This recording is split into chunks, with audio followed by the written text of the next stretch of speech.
Incidence. Chapter 4. Mustard. There was a brief period where each thought was like wading through molten steel. Connections rippled and burst. Memories lost to the ether. Traits melding and crackling across the boundaries of their mind. It all slowed down and faded logarithmically. Massive chunks of consciousness shed rapidly, and the remaining slivers expunged one leaf, slowly, at a time. And then, it did not think. But something spoke to it. Not yet. And so, it refused. They gasped, their left arm falling to their side in an instant. One moment, they were walking to the door. And the next, they gasped again, their left arm already by their side. One moment, they were being assaulted by an overwhelming force, and the next, they glanced back, their heart thumping a dozen beats a second, sweat drowning their skin. Noelle was there. Rouse was there. Chris? Noelle asked. Concern dripped from her face. Chris had seen her die. Chris, are you okay? The voice wasn't holding their back straight now. It wasn't keeping a strong facade up. Was it gone? No. I am considering. Chris hoped there was considering of an explanation for what the fuck just happened. I will explain. Distract the hanger-ons. They are not relevant yet. Just thought of something. They mumbled. They felt cold. Give me a minute. If you need help. Rouse trailed off. Long-term relations aren't important right now. Dismiss them now. Rouse, Chris stated, the voice adding grit and pounding force to their tone. I need some time. You will leave me alone. Noelle and the prince exchanged glances. Leave. The pair's legs began to take them away when they weren't before, even though Chris hadn't said a word. The voice kept their vision on the trailing figures until they had turned a corner, out of sight. Strings released, they collapsed, and began to hyperventilate. Take this time to expunge your residual adrenaline. What the hell just happened? They whispered this between breaths. You perished. Death became an obstacle. The nature of an obstacle is to falter in the face of determination. So what? They time travelled. It was clear that a future in which you failed was impossible. The universe was made to realize this. Hence, it retroactively became a simulation. So, time travel. Precognition. And the voice knew about this? No. I can extrapolate from your knowledge in sensorium. Whilst you faltered during the end of the simulation, I remained cognizant. This will lead to invaluable growth that others would struggle to achieve. They gripped their knees. What now? We will overcome the problem. Time is no issue. Willpower is your fuel, and you will have bounties. They already felt like giving up. You will not. A little of the voice leaked into their head, and a grim sense of predestination set in. The anticipation of pain, boredom, and suffering remained.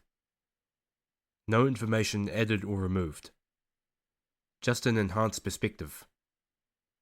Before, they wanted to lie down and die. Now they would do so on their feet. They hated that the voice made them do this. All I wish is to help you achieve your goals. And they certainly couldn't do that if they were trapped here forever. Every plan requires knowledge of what you have and what you want to achieve. Like a question on a test.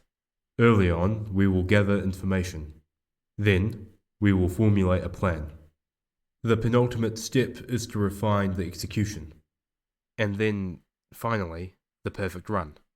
But you first require a fresh start. Your companions distrust you now. They are hurt and confused. But if this was just a simulation, then it would not matter. Simply more information to peruse. Chris could see where this was going. Make it quick and clean. They were at least experienced enough to not mess this up too. Their arm dropped to their side, and they stopped suddenly. Noelle and Rouse were a little startled at the sudden lack of movement. Rouse. They added a little drawl to what they were saying. What do you expect to see out there? Past the door. He blinked. I'm not sure. I haven't really been outside this kingdom before. He looked somewhat embarrassed at the admittance. What are you thinking, Chris? Noelle queried, tilting her head. Let's say, they began, tapping the right forefinger one at a time against the opposite digits. Just consider the possibility that there might be an ambush beyond the door. Rouse clapped his hands together. We can handle it, Chris. From what I've seen from you both, you're amazing.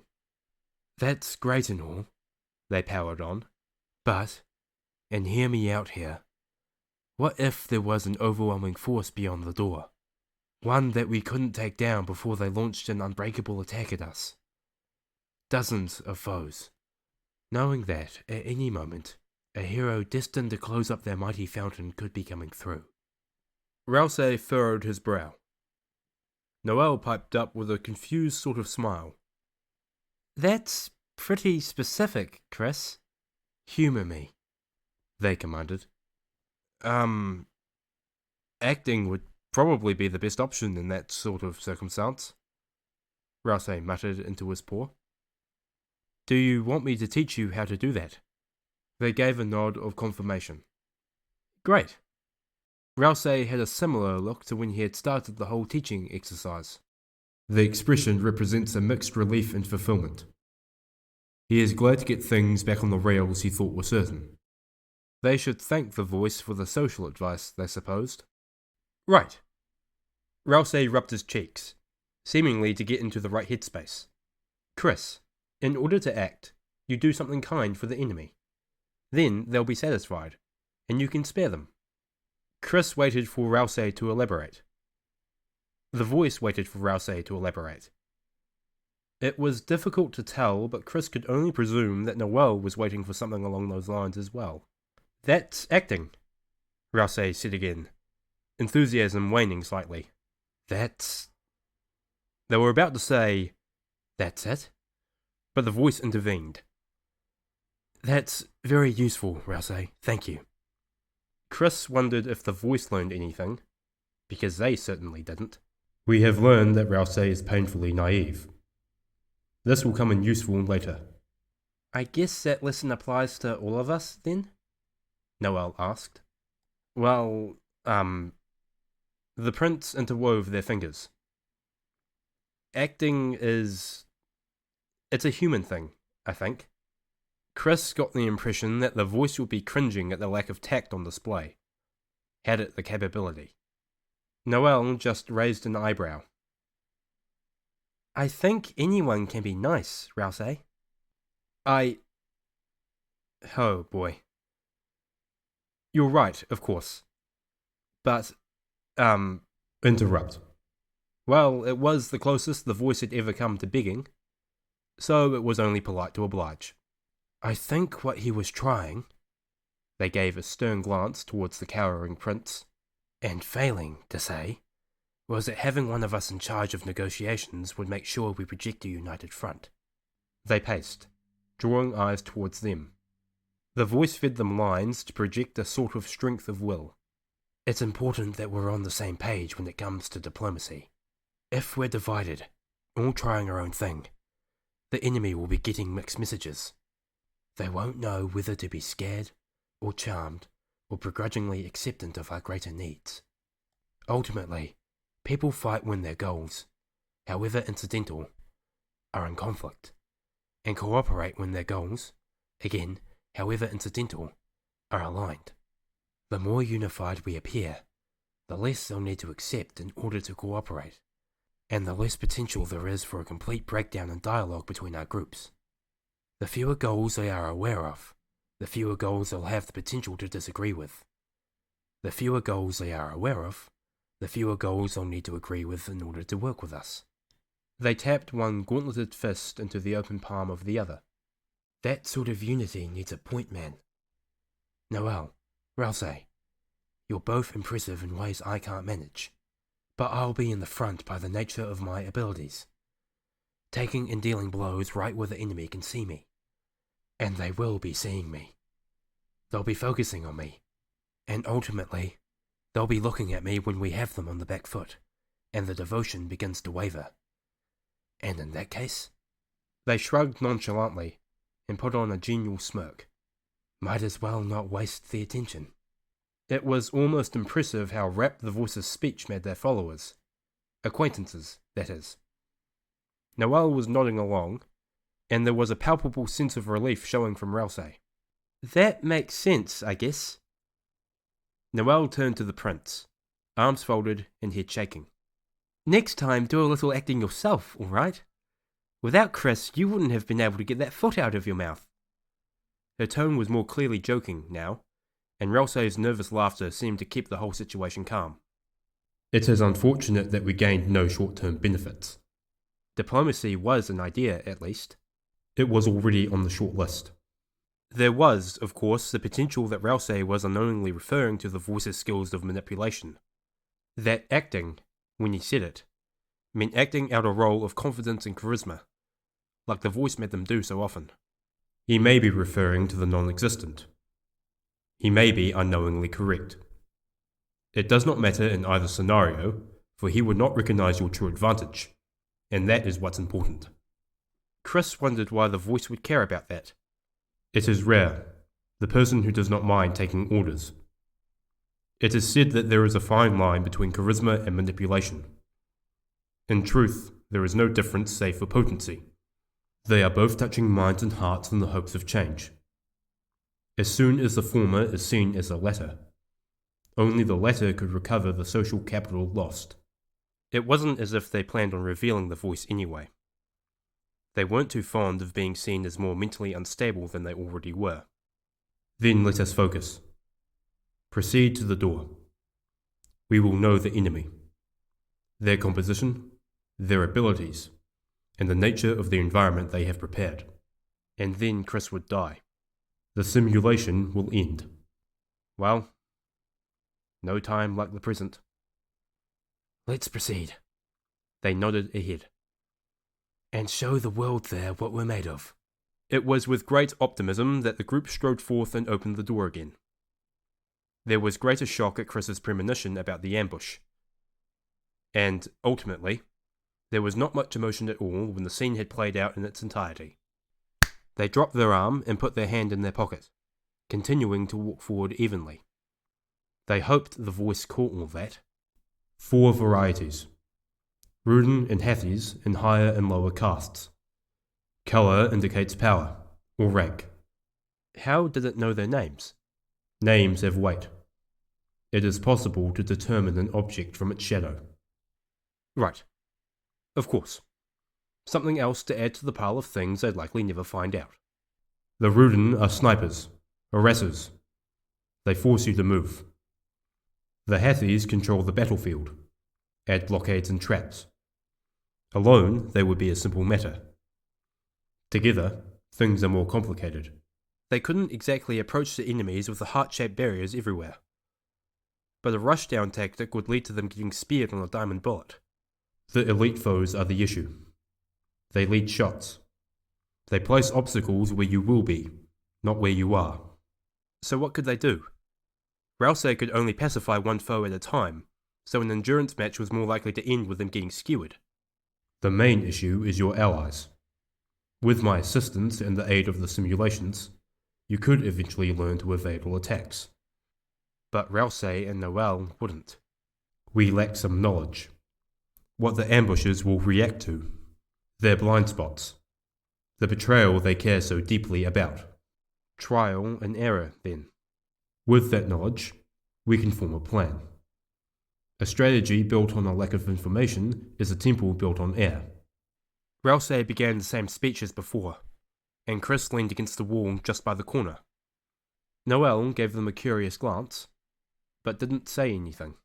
She's perceptive. She always had been. Always had been a lot of things that Chris admired. An intrusive thought entered their head. What they could do with a lack of consequences for their actions. The voice forced their gaze down to hide their blush. Later. Not never. It is a goal of yours. The rest could be left unsaid. The door opened, and Chris didn't feel much panic this time. The darkness ahead shouted the usual line. It was a lot less intimidating when Chris realized it was rehearsed, and launched their ambush. Chris slid behind the corner, waiting for the bullets to impact the surrounding terrain. They heard 2 thuds as Rousey and Noelle hit the ground, and the uproarious cheers of the creatures that killed them. They took a breath. Parley? The cheers died, and a nervous energy filled the air. Chris focused intently on the words. They made out 2 main trains of thought spread throughout the group. Loyalty and greed. Underneath both of those, however, was the repetition of a certain term. Justice. Eventually, one spoke up above the rest. You abandoned us, Lightner. We were alone and in the dark, and now you show your faces? You show yourselves just as the king begins to drag us out from underneath your boots. Jeers echoed from the remaining Rudens, and Chris thought they heard the Hathies giggle. Make an impassioned plea. I don't know what you're talking about, Chris cried out, crocodile tears streaming from their face, even as they couldn't be seen. They felt a little strange at how easily the voice produced them. What have we ever done to you? A muted grumble rose gradually in volume. Eventually, a voice came out above the rest. Nothing. You've done nothing, that's what. Blade smacked against the ground in sync. Abandoned. Left to rot. Impoverished. The sound of hearts beating all at once, faster and faster, reverberated. Praise the king. Paid by the king. A disharmonious chorus of lonely whistles filled the air. Justice for the darkness.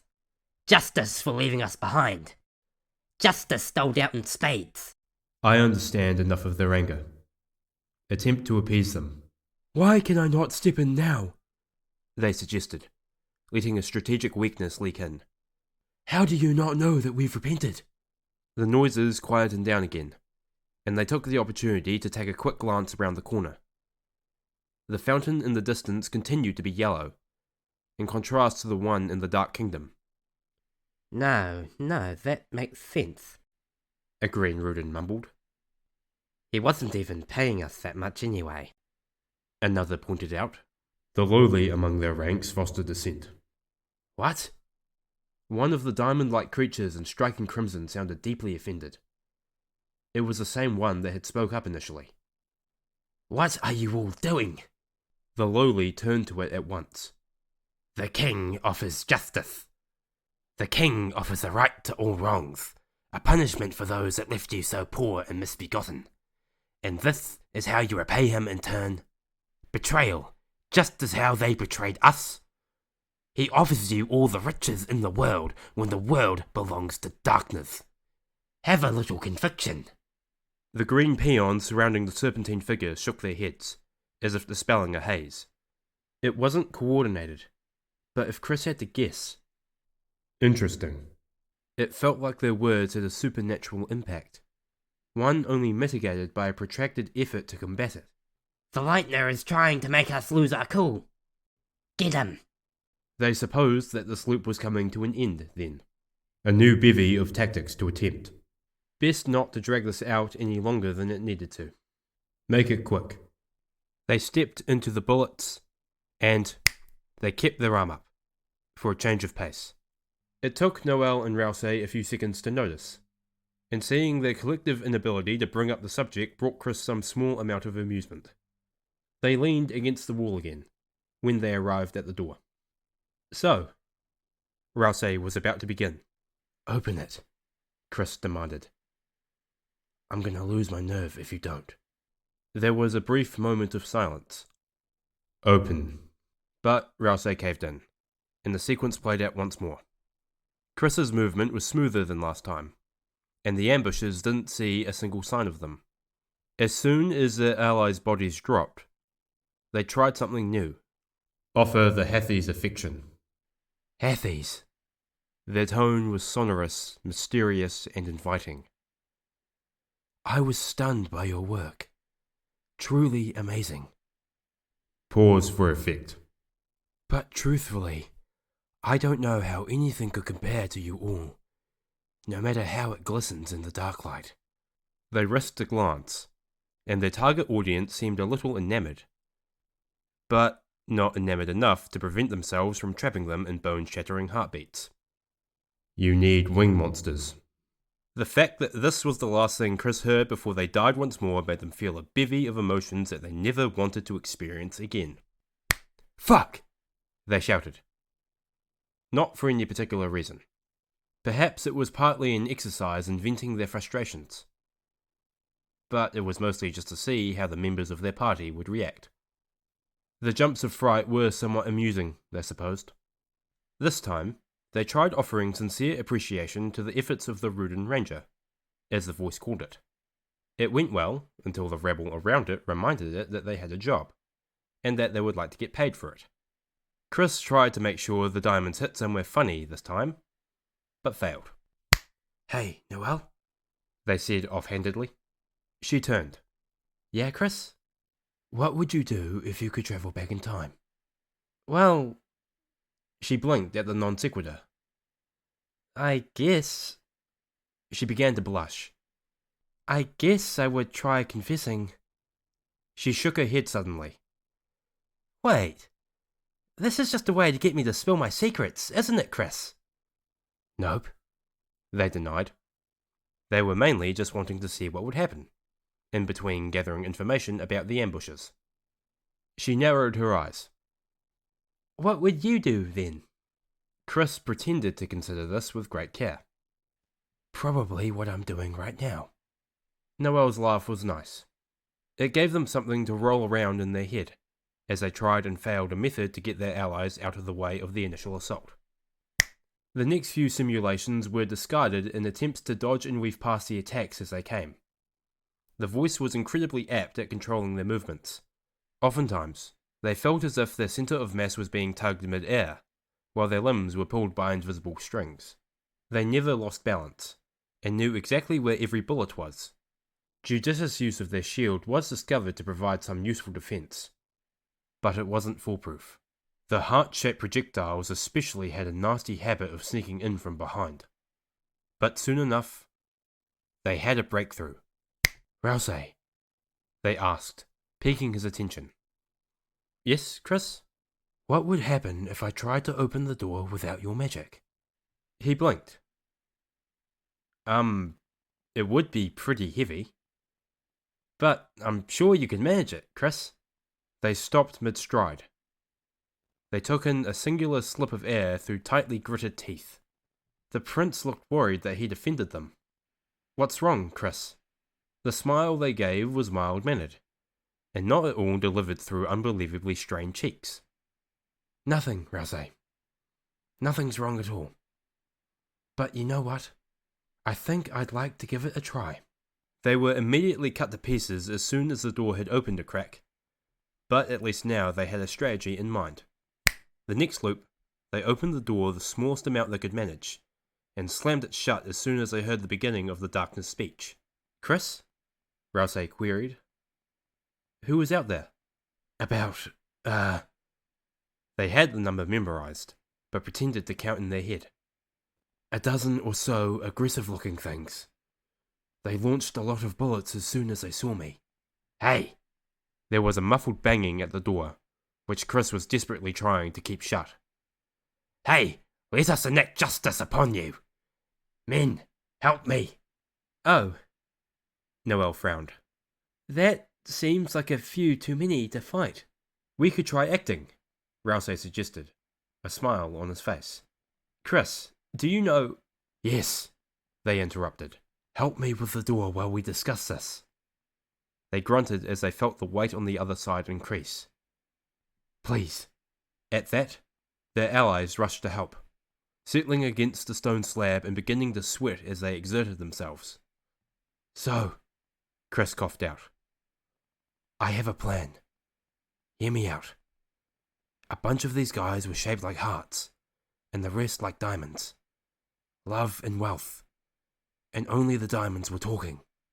The door shifted, and Chris saw Noel's eyes get wider with fright. I'm gonna try some diplomacy. Acting, as Rousey calls it. I'm gonna try flirt with the Hathies, and I need you two to help out. Rousey nodded resolutely, as if he expected this, but Noel began to splutter incoherently. Chris? Her eyes were wide and her smile was strained. I'm not an expert, but is this really the time? They turned to look at her, chin up, eyes on display.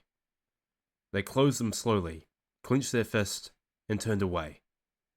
As seriously as they could manage, given how admittedly funny this would be out of context, they replied. Yes. I can see no other path to victory. Rousey gazed innocently into the doe's eyes. Come on, Noel. In this world, every conflict has the potential to be solved without fighting. So let's try our best. What's the worst that could happen? The group felt an impact from the other side of the door, pushing it open slightly, and the sword forced its way through the crack.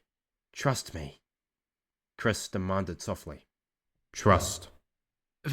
Fine. Her fur was bristling. But you have to go first. All right, Chris? Rather than reply, they decided to show their commitment through action. We'd like to say something to all the Hathies out there, on the other side of the door. The force eased slightly. Hathies, Chris continued. They added a little huskiness to their voice. I only caught a glance of you all when I opened up my door-shaped soul, but all I could think of after the fact was how I wished that I could see more. You've burned a heart-shaped hole into my head, Hathies, and my heart, head Hathies. One of the Rudens, probably the ranger, was babbling affrontedly from behind the barrier at how the heart-shaped darkness were lowering their guard. Chris pointed to Rousey, and he took the signal for what it was. Hathies, your beauty reminds me of the night sky, glowing like stars, shining, shimmering. He paused, and said the next line a little quieter. Wait, do we even have stars here? Does that line make sense? The Ruden Ranger's sputtering sounded more astonished than anything at this point. Through the crack in the door, Chris thought they heard complaints about how loyal troops of the king couldn't just abandon the fight because it was awkward. Chris and Rousey turned to Noel. Noel met their gazes with panic. Offer aid. Don't worry, Noel, they whispered. I can feed you some lines so your attempt won't turn out like Rousey's. Hey! Rousey protested. He didn't deny the accusation, though. Is this really necessary? Noel managed to combine the intensity of a scream through gritted teeth with the quiet of a hissing whisper. Hathies, Chris began, looking at her expectantly. She gulped, but followed what they said. Hathies, you're, I'm sure you're some of the nicest people I've ever met. Oh gosh. Think of what you admire in other people, Rousey helpfully whispered.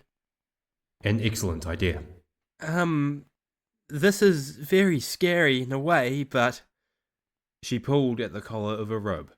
I suppose in some ways that's what makes this... nice? Because the best feeling in the world is... it's knowing that when you're scared, it's all going to be okay in the end. Because it makes all the good times feel better right next to it. And you could be those good times. She blinked, as if caught out of a trance.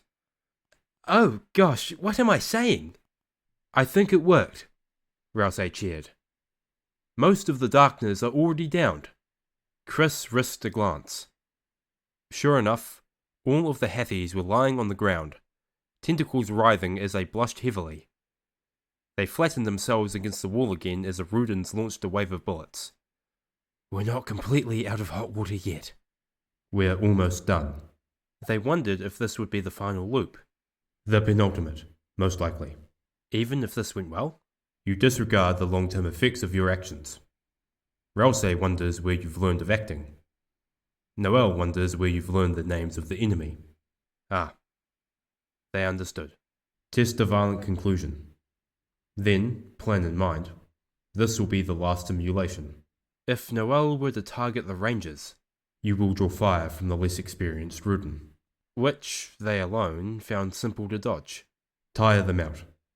Convince them they have made a poor decision to combat you. Rousey could pacify the exhausted rebel. Minimal casualties. Maximum chances of recruitment. Would they switch sides so easily? Consider their grievances. Consider your ability to touch hearts and minds beyond the common monster. It felt sometimes like this world was made for them. It is not perfect, but it will do for now. Noel. They spoke calmly. They felt a strange calm, knowing this was just a simulation that could be dropped. The Ruden Ranger, the Red Diamond, the rest of the enemies follow him. I need you to freeze him with your magic. Get him out of the fight. They put their hand by their side and pulled, a blade coming out not where they had any holstered, but where they expected one to be. I'll tackle the greenhorns. Rousey, I'm going to be tiring them out, getting into rougher spots, making sure you guys remain tense and ready to cast. Spare and pacify the Hathies and Ruden as I go. They left no room for argument. Their companions understood their roles, and they were already looking to Chris for guidance in all matters. The voice's influence washed over them once again. I'm going to be opening the store on go. 3. Their allies tensed, taking up flanking positions almost subconsciously. 2. The voice was whispering little memories of tactical diagrams and toy soldiers. 1. The world slowed down, and each shred of muscle and crystal of bone was poised for action. Go. They sprinted. The corner of their vision spotted blue fog and silver flashes, but their eyes were focused on their first targets. An arm pulled down a blade, and the Ruden recoiled.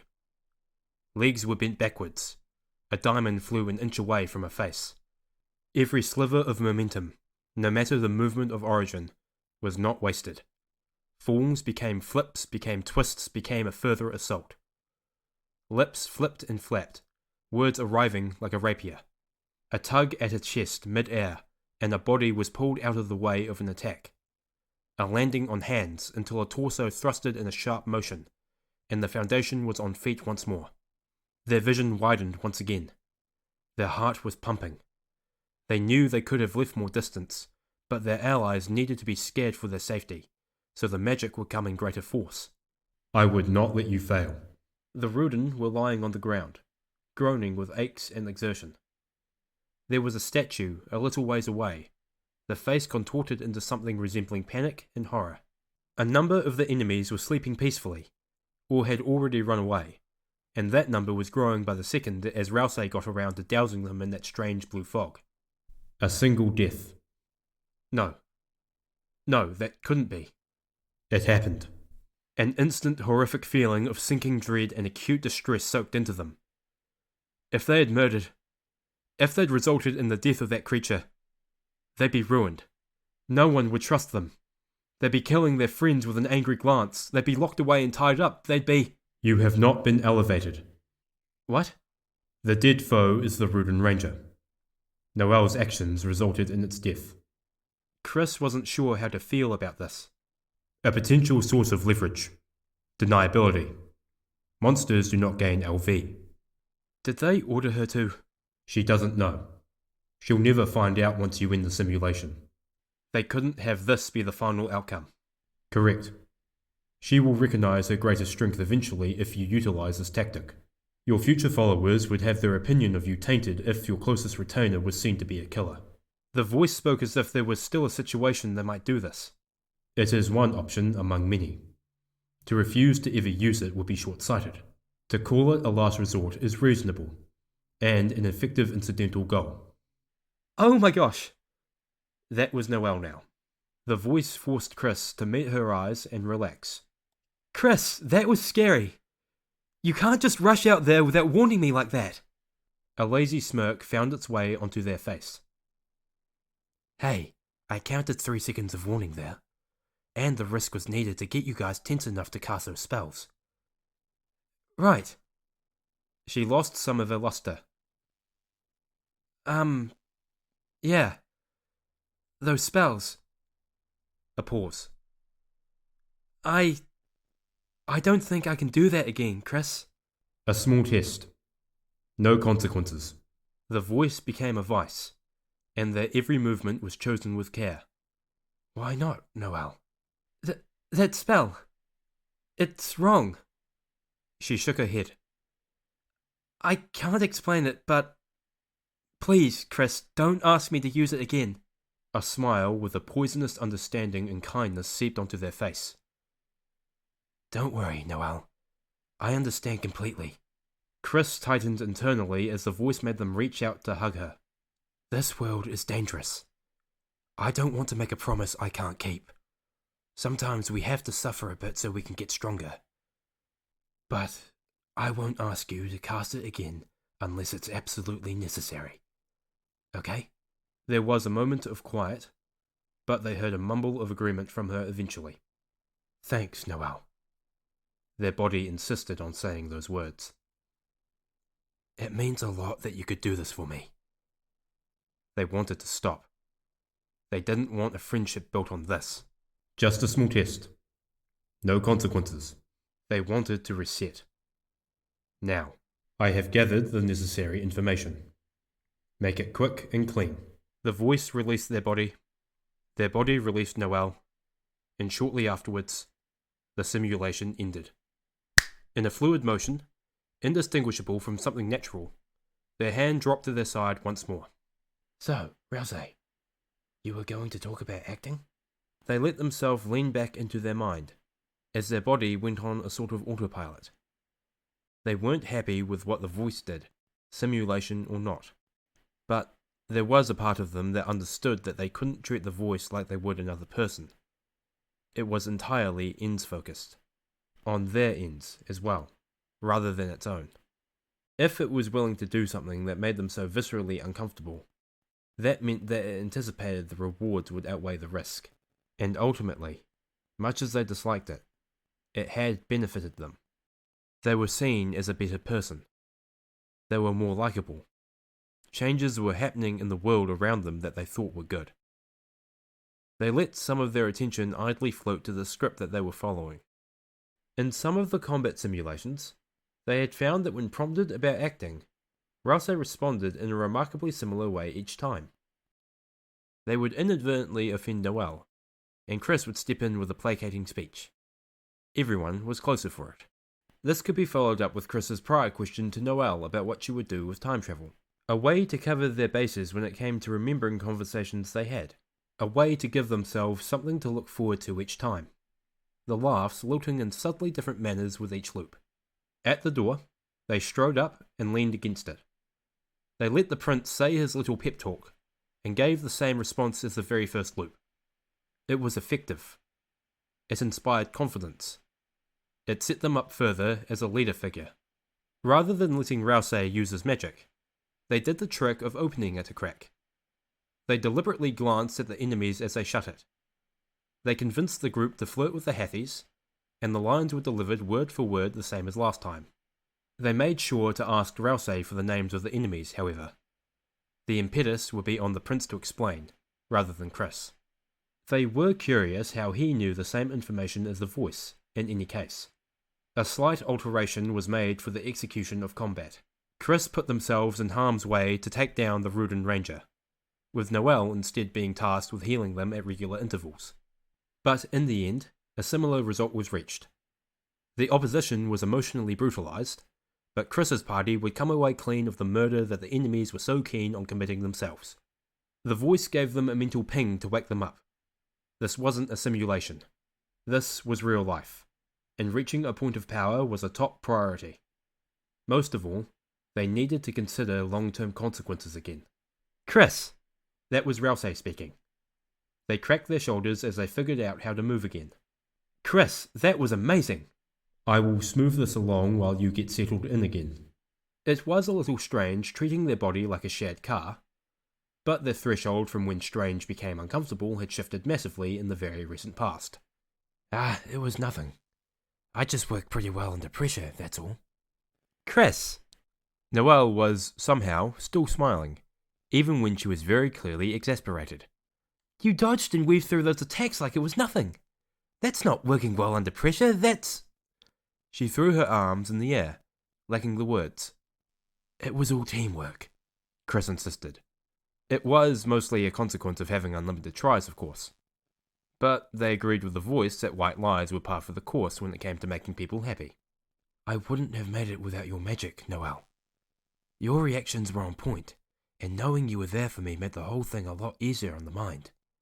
And Rouse, you looked out for my back there. I put my trust in you, and, well, suffice to say, that trust was well placed. They were somewhat impressed that the voice had managed to make them both flush at once. The social strata are being established. You are at the top right now. You are in a position to be admired. Your respect and criticism will both hit harder. I do have some questions, though. Noelle interlocked her fingers, some nervous tension still remaining. What was the betrayal they were talking about? Oh. That hadn't yet been fully explored, had it? That's a very important thing to know, they agreed, declining to provide what they had found out from the simulations. Instead, they pushed forth with a question of their own. The other thing that sticks out to me is the fountain, off in the distance. Noelle and Rouse glanced where they were pointing. Over the loops, it had retained the sickly yellow tone from before. It looks noticeably different to the fountain in your kingdom, Rouse.